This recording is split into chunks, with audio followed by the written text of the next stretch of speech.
Greetings and salutations. Welcome to another episode of 365 Days of Gaming. I really appreciate you taking out time to check out this video.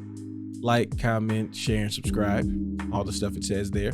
Appreciate you. So, another SNES game.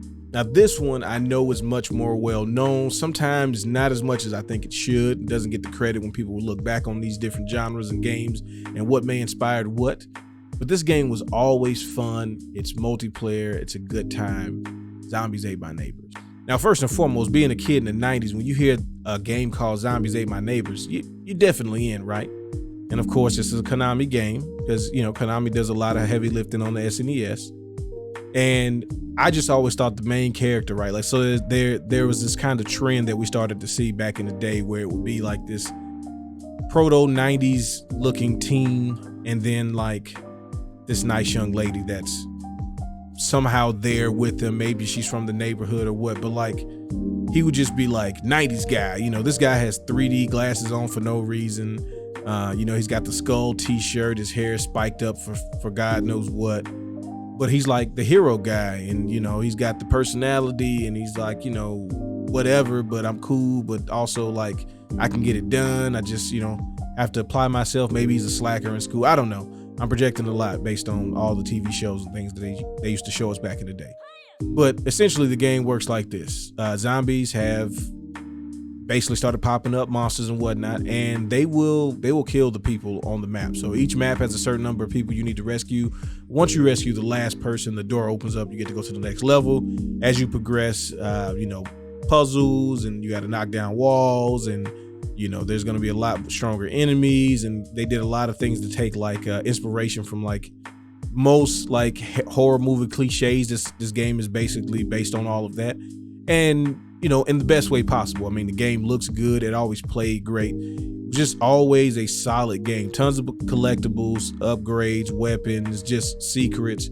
You can just have fun with it. And this is one of those games where there's no way you're not going to have fun playing this game, especially if you have somebody else to play it with. Like maybe by yourself, okay, yeah, you might not run through the whole game. But if you're playing co-op, like you're gonna put some work in once you kind of get the basics down and you kind of get your rhythm and your team work together.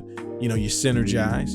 You know, they have things like a map system in this game. It'll tell you how many people are left, and as you get close to people to rescue, you'll see them pop up on your map. So there were a lot of things like polish wise. Like this game is just, for its time and just in general, like if this game was released today and it had no prior other games and this was the first one that you played, this would be a solid game. This would be something I see people playing and enjoying. And you know, it's amazing that a game came out at this point. I don't want to say it because it makes me sound so much older, but basically 25 plus years ago, and it's still like, again, I could see this game coming out on like Steam for $15 and people being like, yo, you got to try this new game out, you know, Zombies Ate My Neighbors.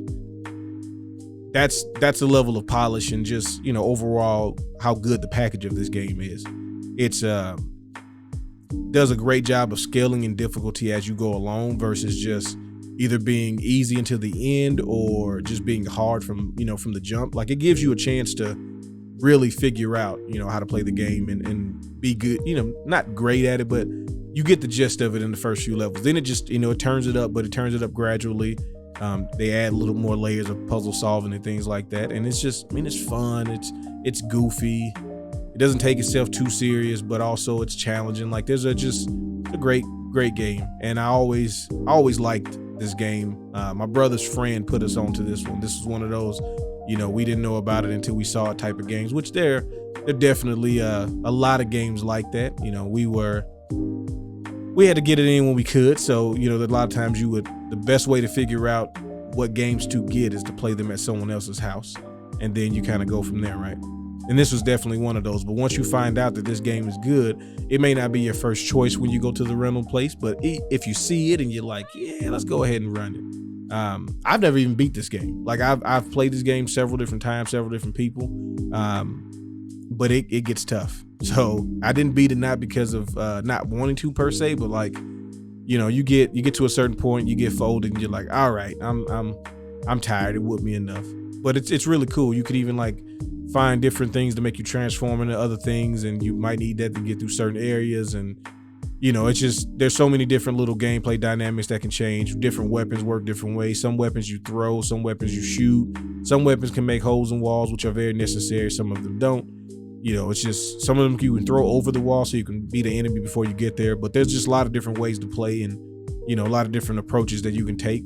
But also, the enemies will kill all of the people on the map if you don't, if you don't get to them in time. So you can't just be standing around chilling. You do have to actually, put the pedal to the metal and get out there. It looks bad too when they kill any of the innocent people, because it's like they grab them and they turn into an angel. Like, they want you to feel bad about getting, without saving them in time. So that's on you. Hats off to you if you beat Zombies Ate My Neighbors. But if you just played it on the weekends with your boys, with the gang, that's fine too. I like to hear that as well. As always, I appreciate you checking out this video. Hope you enjoyed it. Y'all have fun. Y'all be safe. Peace.